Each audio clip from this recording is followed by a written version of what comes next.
Hello दोस्तों, कैसे हैं आप सबका बहुत बहुत स्वागत है। अभी सुबह के करीब 8:30 बज रहे हैं फ्रेंड, और मेरे इस परिजात के प्लांट में आप देख सकते हो इस तरीके से फ्लावरिंग हो रही है। इस फूल की खासियत ये है कि ये रात के टाइम पे खिलता है फ्रेंड, और सुबह होते होते इसके सारे फूल झड़ जाते हैं। तो ये बहुत ही सुंदर और एक अट्रैक्टिव कह सकते हैं फूल वाला पौधा है। इसकी खुशबू बहुत ज़्यादा अच्छी होती है। हर किसी को ये पौधा अपने घर पे लगाना चाहिए।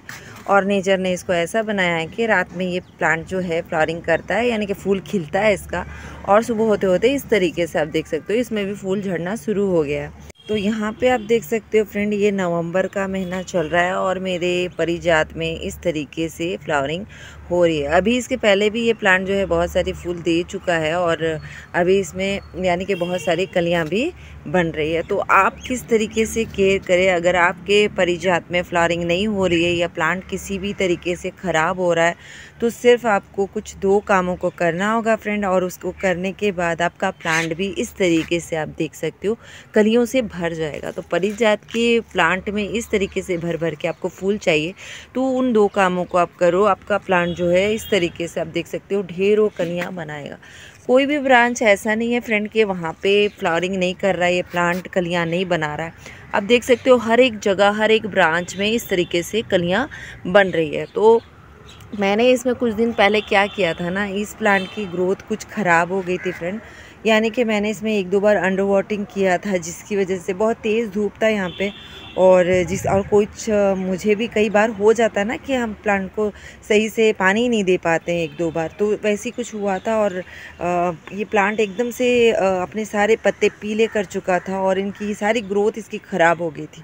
तो मैंने एकदम से हार्ड प्रूनिंग कर दी थी उस टाइम पे। लेकिन आप चाहो तो कर सकते हो, या फिर आप चाहे तो आपका पौधा भी अगर फूल नहीं दे रहा है या फिर उसकी ग्रोथ सही नहीं है, तो इतना इतना सा ब्रांच आप कट कर लो हर एक ब्रांच से, ठीक है।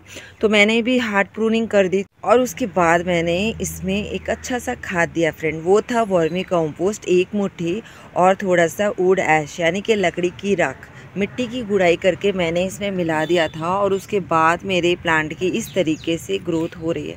तो इन 2 चीज़ों का आप इस्तेमाल करें, आपका प्लांट बहुत अच्छी तरीके से ग्रोथ में जाएगा, साथ ही साथ ढेर सारी कलियां और फ्लावरिंग करेगा। लेकिन इसमें कुछ बातों का ध्यान देना होता है फ्रेंड। हमारे परिजात के प्लांट की मिट्टी जो होती है उसको हमेशा, जैसे नमी वाली मिट्टी पसंद है, हमेशा मिट्टी में मॉइस्चर बरकरार रहे, एकदम से सूखना नहीं चाहिए मिट्टी। और इसमें बहुत ज़्यादा आपको खाद भी देने की ज़रूरत नहीं है। ये एक तरीके का पौधा है कि आप इसको कम खाद के साथ भी ढेर सारे इससे फूल पा सकते हो। तो आपने एक बार महीने में एक बार एक फर्टिलाइज़र दे दिया, लिक्विड फर्टिलाइज़र आपने दिया जैसे 20 से 25 दिन में, उसके बाद आपको 20 से 25 दिन में फिर से फर्टिलाइज़र देना है। या फिर आपने कोई खाद दिया है तो 2-3 महीने छोड़ दें आप, बीच में खाद देने के बाद 2-3 महीने इसको लिक्विड फर्टिलाइज़र दे दें, यानी कि 15 से 20 दिन में भी कोई कोई फर्टिलाइज़र आप दे सकते हो। जैसे कि प्याज के छिलके का, आलू के छिलके का, ये सारा कुछ फर्टिलाइज़र आप हफ्ते में दे सकते हो।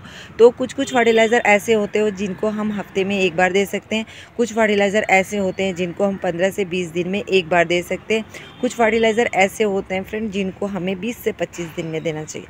तो जो फर्टिलाइज़र 20 से 25 दिन वाले होते हैं वो वर्मी कंपोस्ट और काऊ डंग कंपोस्ट के होते हैं, तभी हमारा प्लांट यानी कि वो थोड़ा वर्मी कंपोस्ट और काऊ डंग कंपोस्ट को जब आप दे देते हैं फ्रेंड, तो उसके बाद आपको दूसरे कोई खाद में उतना जाने की ज़रूरत नहीं है, वही काफ़ी होता है 20 से 25 दिन में उसका लिक्विड फर्टिलाइज़र। और जैसे कि हमारा आलू के छिलके का, प्याज के छिलके का, ये सारे छिलके का जो फर्टिलाइज़र बनता है वो हफ्ते में 1 बार या फिर 15 दिन में 1 बार भी आप देते हो तो काफ़ी रहता है। जैसे आलू के छिलके का फर्टिलाइज़र आपने 1 बार दिया तो दूसरी बार आपने प्याज के छिलके का दिया, इस तरीके से। या फिर पूरे सब्जियों का जो छिलके का पानी रहता है उसको आप हर दिन इस्तेमाल कर सकते हो, कोई फ़र्क नहीं पड़ता।